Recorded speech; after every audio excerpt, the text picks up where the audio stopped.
Okay.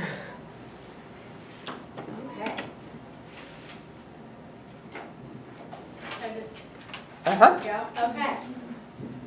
So, what comes to mind when I ask you to name the most abundant, devastating disease in the developed world? Any ideas? Yeah? Heart disease. Heart disease? Yeah, that's a good answer. Cancer. Cancer, yeah. Okay, yeah, those are some great answers. But it's really unexpected if an autoimmune disorder is the first thing that comes to your mind. But autoimmune disorders are the answer. Over the past several decades, autoimmune disorders have become a critical and growing problem in the developed world. And this problem is known as the autoimmune epidemic. But autoimmunity isn't an epidemic in the normal sense. You can't catch an autoimmune disease, you can't sneeze on someone and give them allergies, and you can't touch someone and give them autism. This epidemic, an epidemic of absence, is fueled by factors in our genes and our environment. Good morning and welcome to the Immunosciences Laboratory. My name is Michaela Murphy and I'm a scientist here at the lab that specializes in community outreach. I'm so glad that all of you guys are here today to learn about this paramount issue that is plaguing our modern world. You guys are just going to learn so much about autoimmune diseases, the hygiene hypothesis, and future research. And I hope you'll take this information and spread it throughout the community. Make my job a little easier. But most importantly, I want all of you to leave this presentation knowing that although the hygiene hypothesis has much supporting evidence, there are a few inconsistencies to it that display its primitiveness. Therefore, it should be used instead as just a base to increase cognizance and promote new research on unorthodox solutions that can help decrease the devastating effects of these diseases. But before we get into all of that, let's look back in history to a time where hygiene and autoimmune diseases didn't really exist. And that place would be medieval Europe. So back in medieval Europe, the conditions were really, really bad. Most of the dwellings that people lived in were filled with mice and rats and fleas and lice, you name it. And there wasn't really any plumbing or running water. So drinking water was often contaminated with human and animal excrement. And this led to cholera outbreaks that would sweep across Europe in waves every 10 to 15 years. And each time, it would kill about 100,000 people. Add this to the deaths caused by the Black Death, which swept through Europe in the 1400s and killed about a third of the population, and add that to all the other deaths from other infections, such as tuberculosis and dysentery. But all of these infections could have been prevented if there were sanitary reforms in place or infrastructure. But in the cities of the Industrial Revolution, none of these infrastructures existed, and it contributed to the extremely high mortality rate from all of these infections. But that all changed when Edwin Chadwick initiated England's Public Health Act of 1848. This was the first government-sponsored national movement that sought to standardize hygiene in order to try and minimize the effects of these diseases.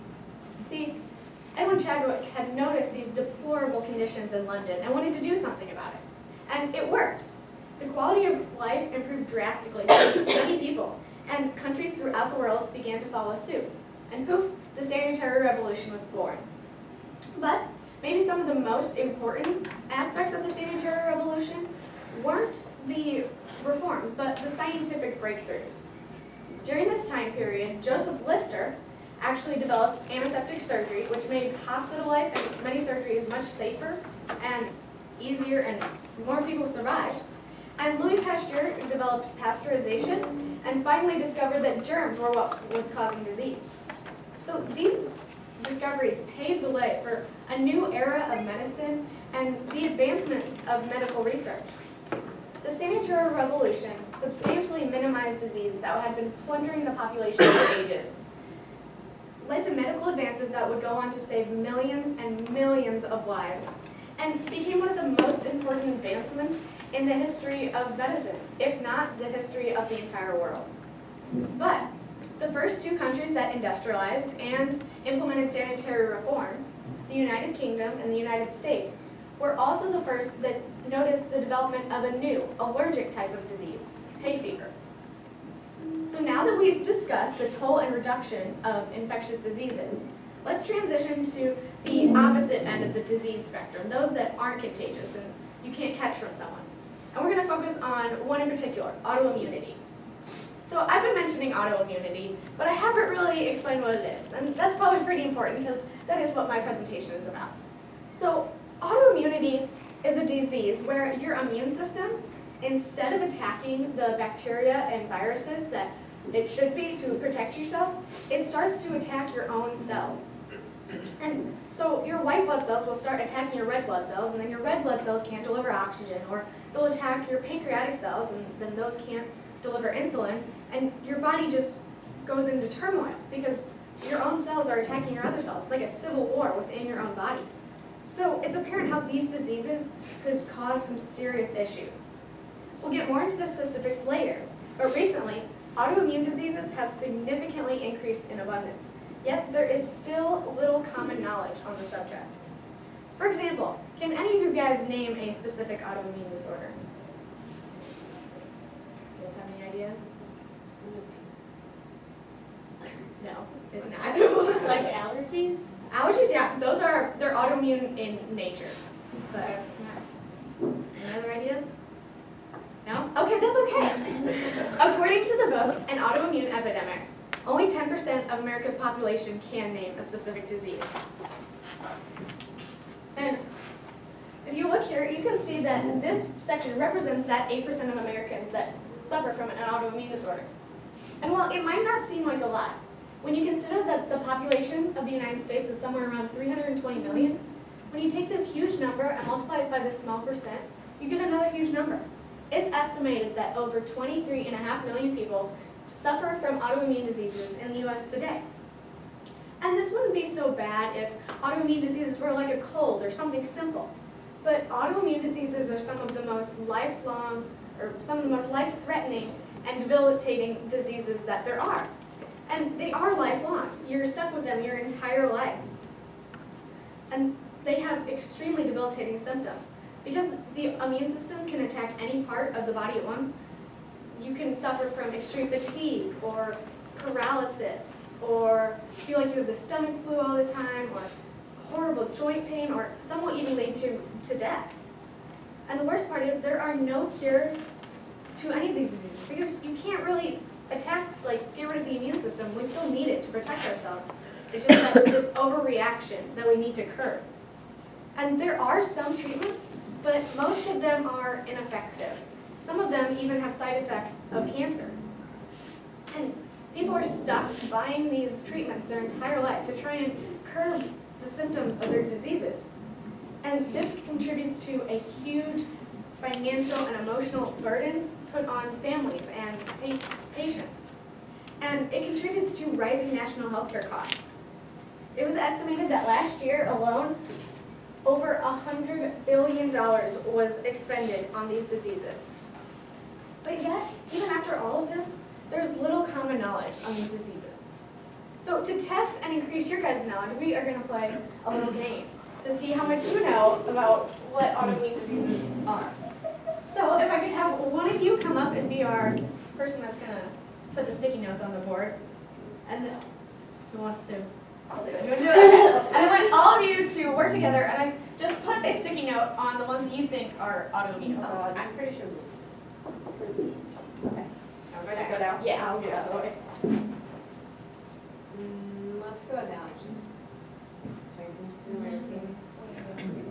Yeah, like 4. Maybe type 1 thing. Yeah, You guys? I would think type 1. That's the one you're born with, right? I would think Crohn's disease. I would think asthma.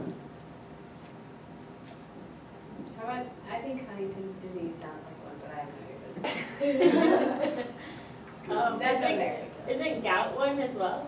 Gout you get from drinking red wine and eating meat. I don't know. I mean, But I know how you get it, I don't know what it does. Like, it just makes you have muscle cramps. Oh, it does. My dad gets that, so it's I would think not- obesity is the auto, well, I don't know. Kind of think obesity. How about autism? Let's just- No. I think it's golden mentioned it yesterday. What's hook form? I feel so uneducated. That's like a stomach digestive. Same with schistosomiasis. It's like. I don't even know what you It's just just said. this- Yeah, schistosomiasis. Perfect if you want to pronounce it. Okay, so you guys done? How about Raynaud syndrome? Sounds like That's something. okay. Yeah. Okay. What about B and C hepatitis? Isn't that something that is, Now you can track them. Yeah. oh, you do? Okay, you guys actually did pretty good. Michaela's used laugh, so. Meningitis is not, meningitis is an infection. Spinal, right, it's actually spinal. Yeah. So, okay, you guys did pretty good. I mean, you actually didn't put a little sticker on anyone that wasn't an autoimmune disease, so good job. Yay! Yeah. But there are a couple that you missed. Rheumatoid arthritis is autoimmune. It's like your immune system starts attacking the connective tissue in your joints. And then asthma, food allergies, and autism, you all got those. Those are a little different than autoimmune disorders in just they're autoimmune in nature, but they're not actually classified as an autoimmune disorder. So that was a little tricky, but you still got it. And then AIDS is one that's really tricky. That's not an autoimmune disorder, even though it's acquired immune deficiency syndrome. It's infection. Other ones that are autoimmune disorders are multiple sclerosis and cystic fibrosis. Huntington's disease is one. And then Raynaud syndrome is one. And all the other ones are either infections or types of cancer or other sorts of genetically acquired diseases. So good job. Take these off. You are. It's rare when I have We know our diseases. Okay, awesome.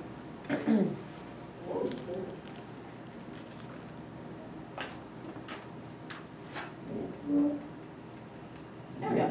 Okay, but even the ones that we've identified on here, there are tons more. If you look here, this is a limited list of all of the autoimmune disorders. And I had to cut out down a few to make it fit, but I got rid of some of the really weird ones. But, I mean, some of these, most people haven't even heard of these. And some of them we can't even pronounce, like hypogammaglobulinemia something, okay, yeah. So most of these are rare. But in the past several decades, some of these have actually are becoming commonplace. Things like Poems disease and optic neuritis, things we haven't seen before, are now becoming more prominent. So, to analyze this increase, let's head over to the Data Analysis Center to go more in depth and to see how these diseases have been increasing. So let's. I think my AP kids have Poems syndrome today because they're taking their tests tomorrow. Oh.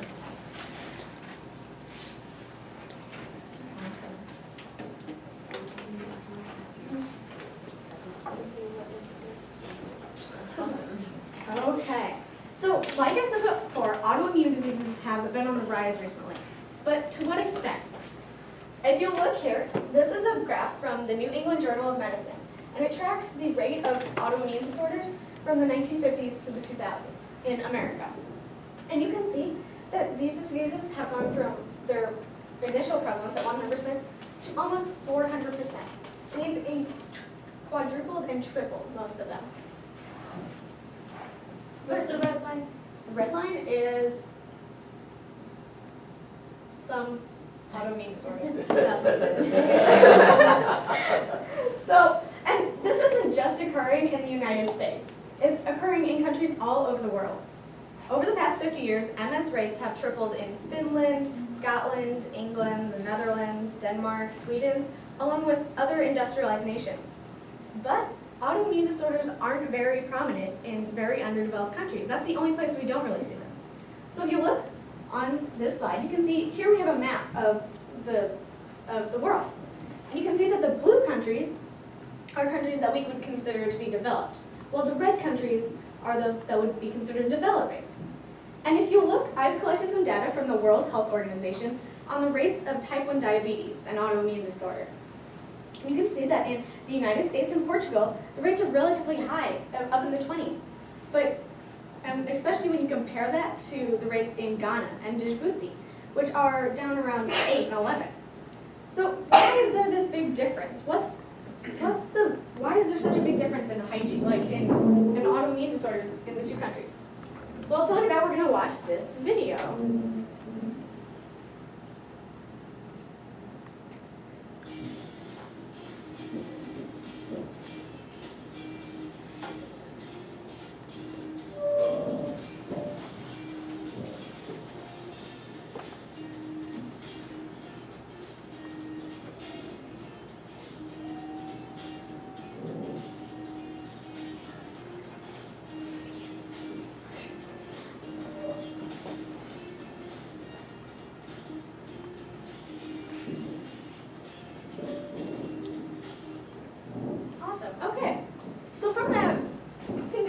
together that some of the biggest difference are just the poverty rates and the healthcare and the sanitation in the countries.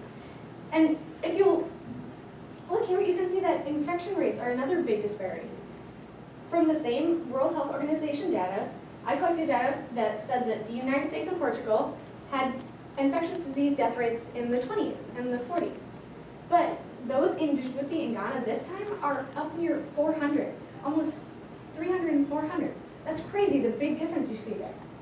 And if you look at the incidence of infectious diseases in the United States over the past 50 years, you can see that they've gone from their initial prevalence, some of them almost down to 0. They're almost non-existent now. And if you take this graph and you put it over this graph, we can see that as infections have gone down, the cool colors, the autoimmune diseases have gone up. There's got to be a relationship between these two. And in 1989, epidemiologist David P. Strachan noticed this too. And he was the first to propose what is known as the hygiene hypothesis. He had observed data from numerous British children, and he found that those who had grown up with more siblings and presumably more germs were more likely to develop, or less likely to develop an autoimmune disorder than those who had grown up without any siblings and less exposure to germs. He thought that maybe a lack of exposure to infections during childhood meant that children's immune systems weren't able to build up the necessary defenses that they needed to prevent autoimmunity later in life. And over the years, this theory has gained a significant amount of supporting evidence. For example, an article with David Umetsu details a study in which scientists took 2 groups of mice. And one of them they raised in a sterile environment, and the other they just raised normal. And after letting them live for a while, they noticed that those that they had raised in the sterile environment, most of them developed autoimmune diseases. But those raised in the normal environment were almost autoimmune disease free.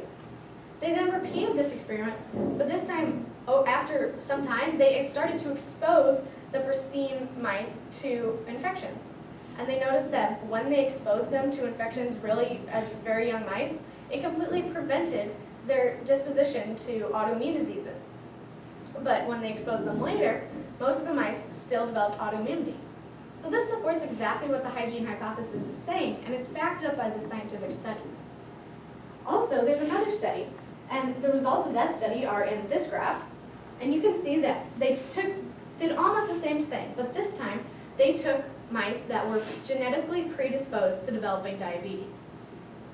And they kept some of them as a control group, and then they exposed some of them to bacteria at different intervals.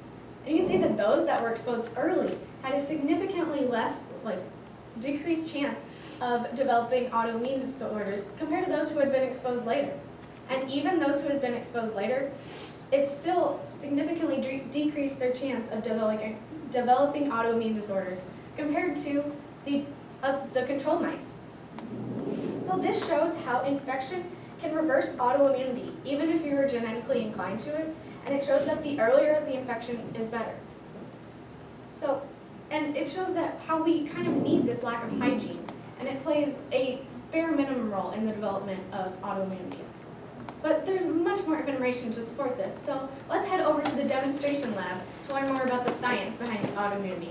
And don't forget to put your safety goggles on when we get in there, because we'll be doing some demonstrations.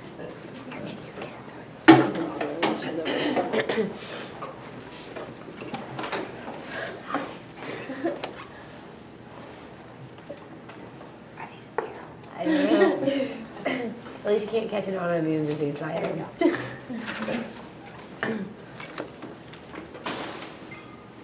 Oh, that we really zoomed in on you.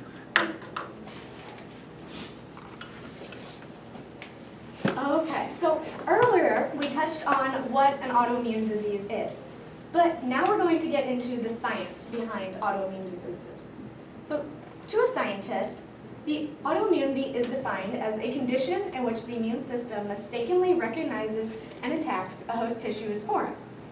So if we accept this definition to be true, we understand that in order for the immune system to defend the body properly, it has to be able to distinguish between the foreign cells and the host cells. And it does, the cells of the immune system does this based on protein markers on the surface of all cells called major histocompatibility complexes, or MHCs. So a white blood cell will be going around and it'll look at the proteins on all the surface of all cells. So it might see a red blood cell and it'll recognize the protein. It's like, okay, I'm going to protect that. And then it'll see like a virus and it will be like, oh, that's an invader, I'm going to attack it. And usually everything works out fine. But a dilemma can result when the two cells have very similar MHCs. And what is called molecular mimicry, the immune system just attacks both of the cells because it can't distinguish between the two. So in order for, and this is one way that autoimmunity can develop. So in order to prevent this specific form of autoimmunity, the immune system needs to be exposed to different germs so that it can develop a specialized knowledge of these individual invaders in order to learn and not to recognize and not destroy these cells. So to demonstrate the importance of this exposure, we're going to play a little game. So you guys all have these sheets with fruit in front of you. And I would like you to just draw a square on the apple.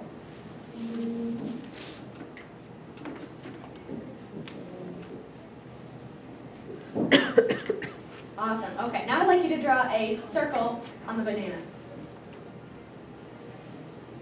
Nice. Okay, and now a triangle on the orange. Okay. So yeah, that was really easy. I mean, we all come into contact with these fruits every single day, and we've all had experience with these shapes. So we were able to make an accurate judgment. But now if you'll flip it over, we're going to repeat this activity. But this time you'll see parts from the Mars rover. And now I would like you to put a lemniscat on the radiation assessment detector. Okay, and a bulbous on the dynamic albedo of neutrons. And a heptagram on the alpha particle X-ray spectrometer.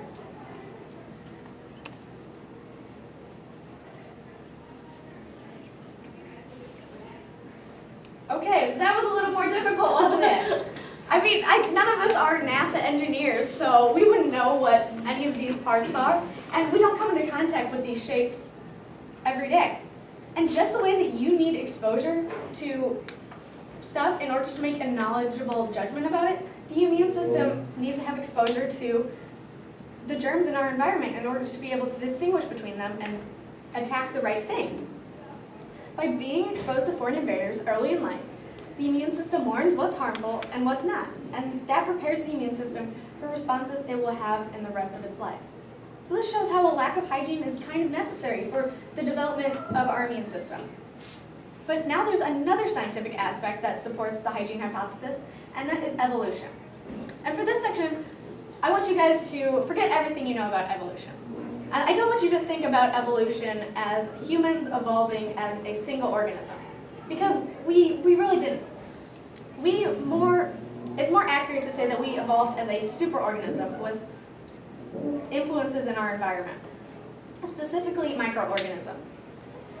So you see, in our gastrointestinal tract, there is trillions and trillions of bacteria that we rely on every day for healthy digestion and just our health. And as we evolved, humans adapted to the things in our surroundings. And one of the most influential things was the microorganisms. And now we rely on them.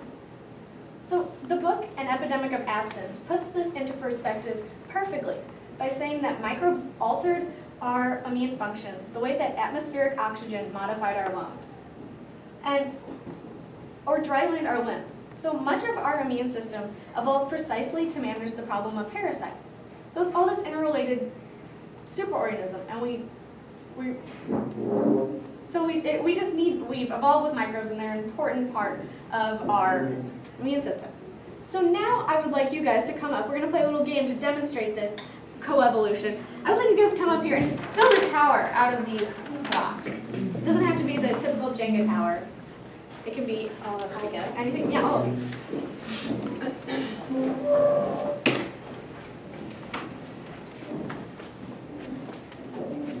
Sure.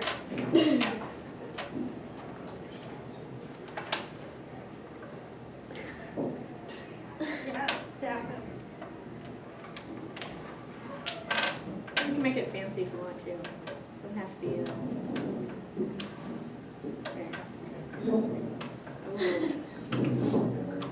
Because we're unique organisms. Or not, just keep going. You're good.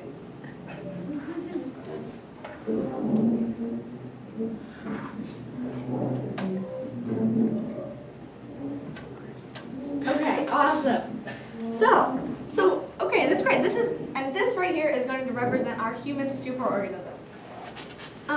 So the red part here is going to represent the human aspect of it, and the green part is going to represent the microorganisms. And you guys building it was us evolving with them to produce this awesome little human right here. But the problem is, in today's society, we have lost contact with much of the microbes that we've evolved with. So I need you guys to take the green ones out, or at least most of them. Yeah.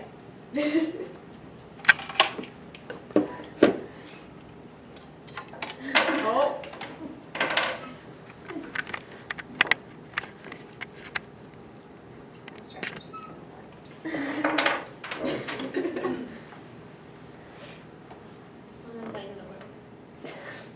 Don't you ever play Don't Break the Ice with kids? Yeah, that's There There you different. go. Good. Okay, we got a few remaining ones. That's all you listen to. Yeah. What? No pressure at all.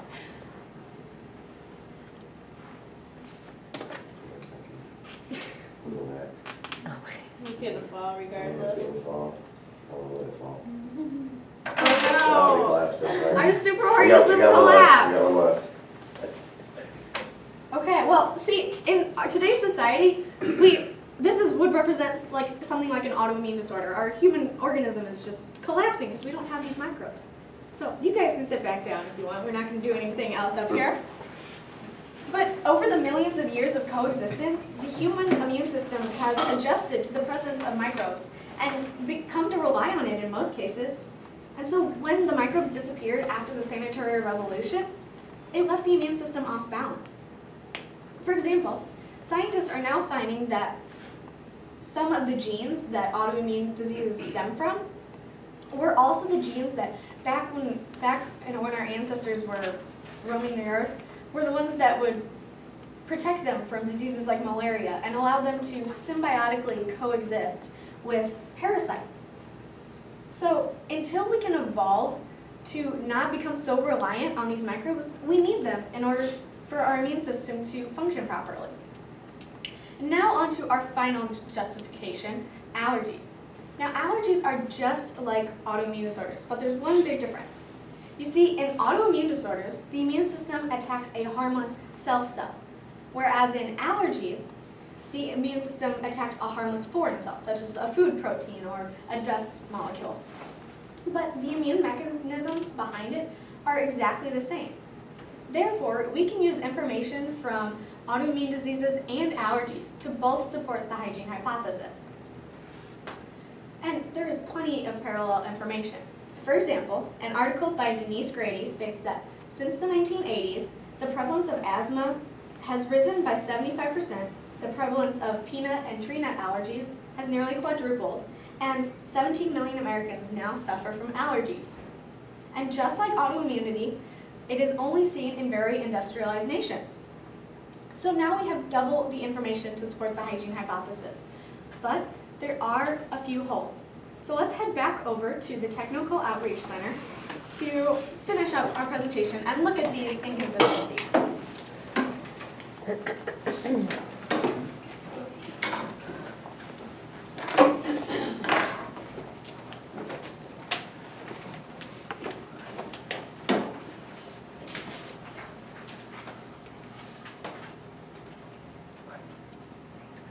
Okay, so even though the hygiene hypothesis has so much strong supporting evidence, there are a few compromising inconsistencies. And right here we're going to focus on the main four. So first of all, scientists actually don't know that much about the immune system.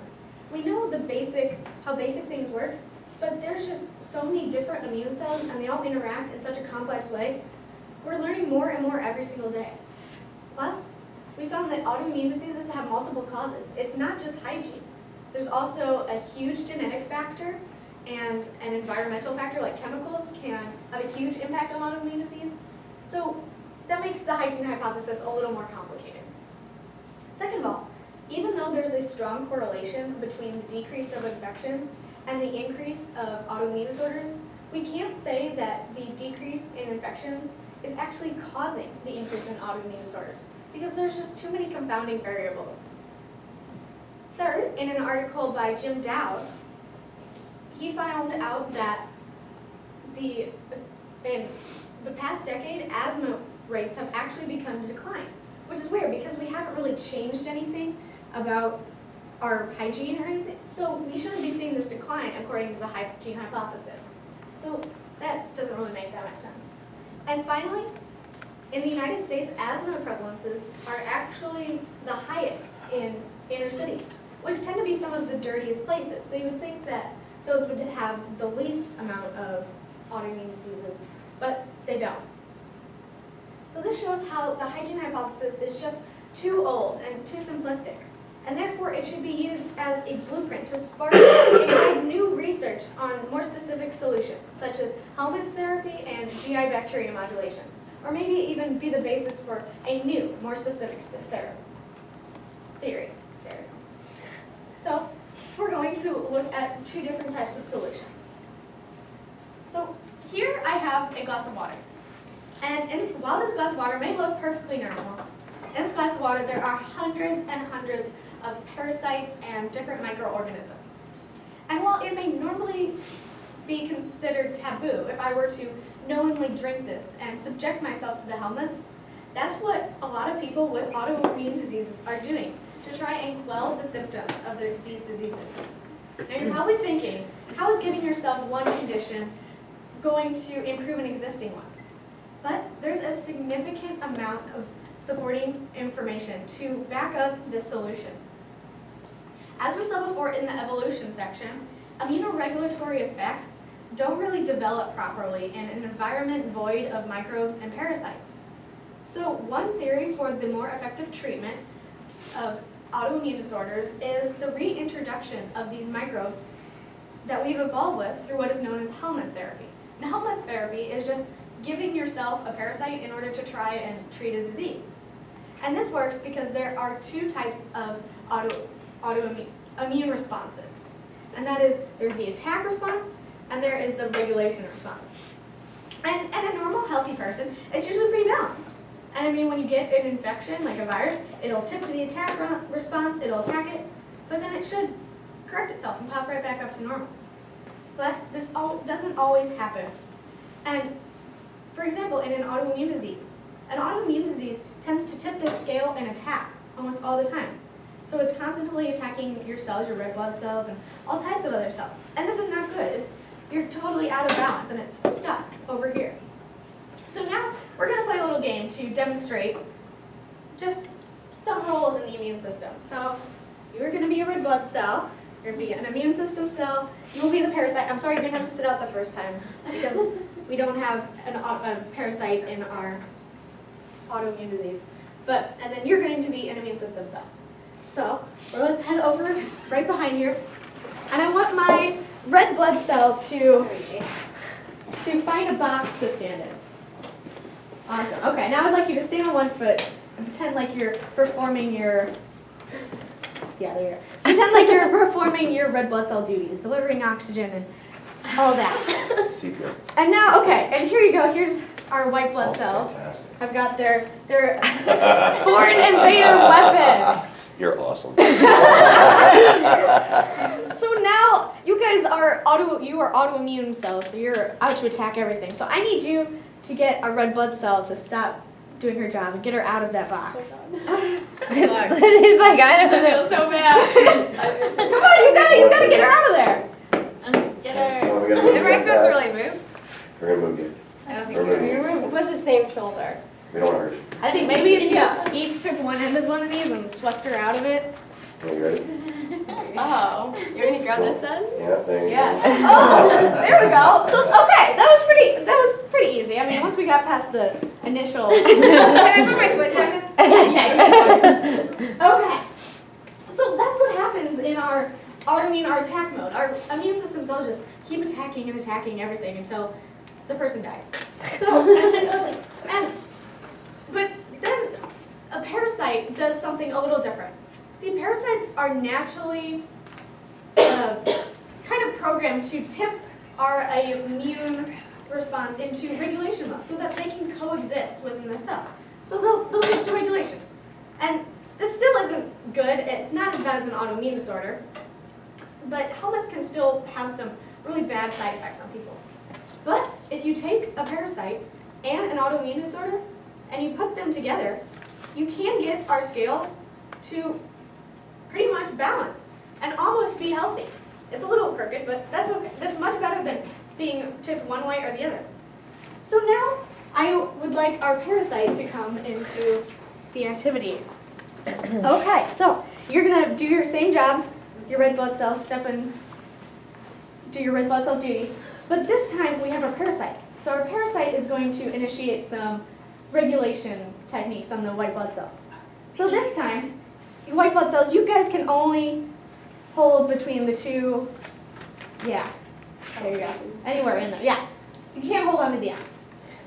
Also, red blood cells parasites have a kind of distract the immune system.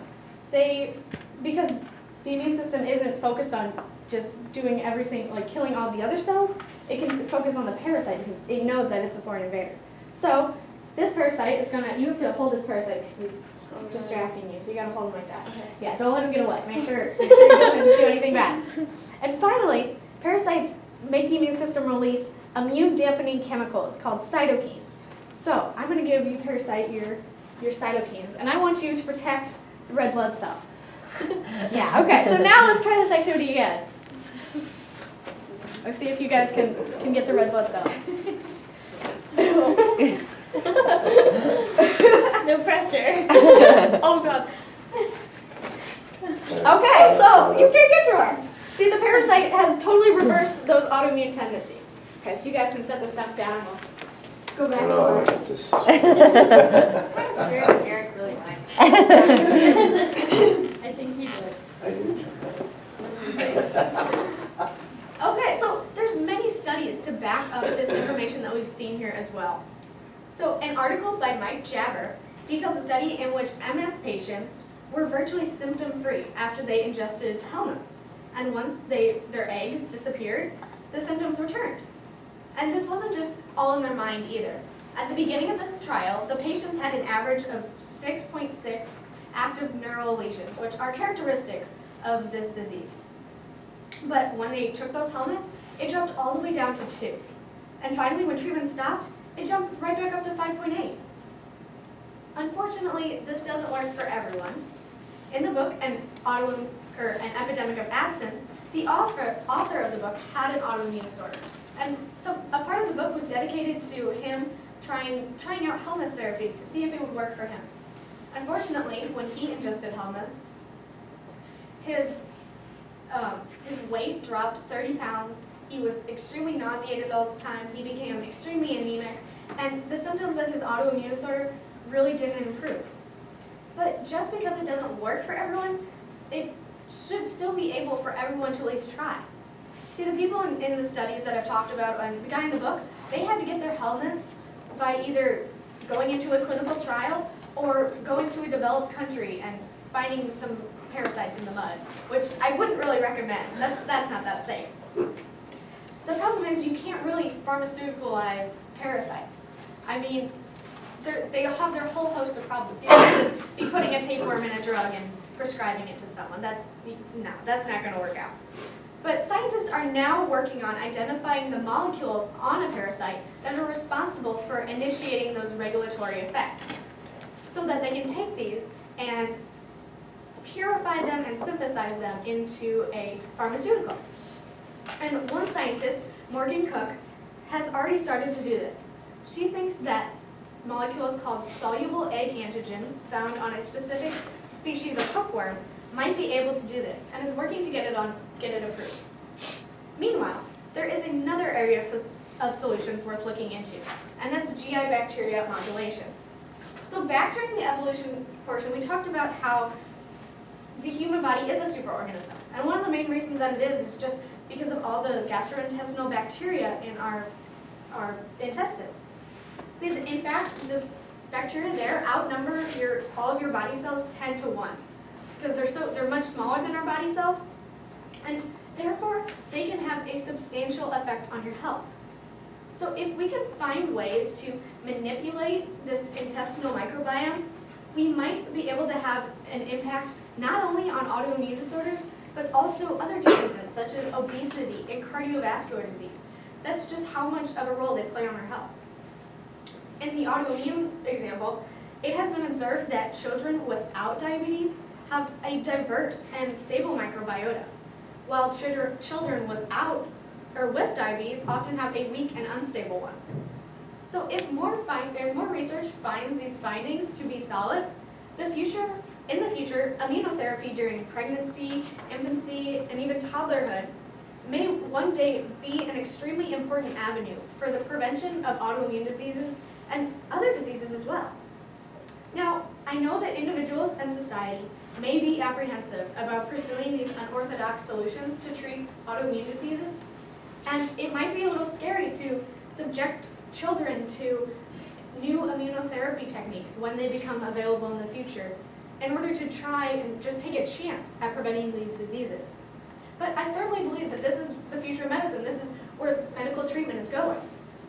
Again, I'm so glad that all of you guys are here to learn about this important issue, and I hope you know much more about autoimmune diseases now than you did before. I also encourage you to take this information into the community and share it with your friends and family and neighbors and even strangers. Because through the simple act of educating others about this epidemic, we can start to see a decline in the rates of these diseases fairly soon. Finally, I want all of you to continue seeking new information about this dynamic epidemic, as well as remain curious and open towards new solutions. Thank you.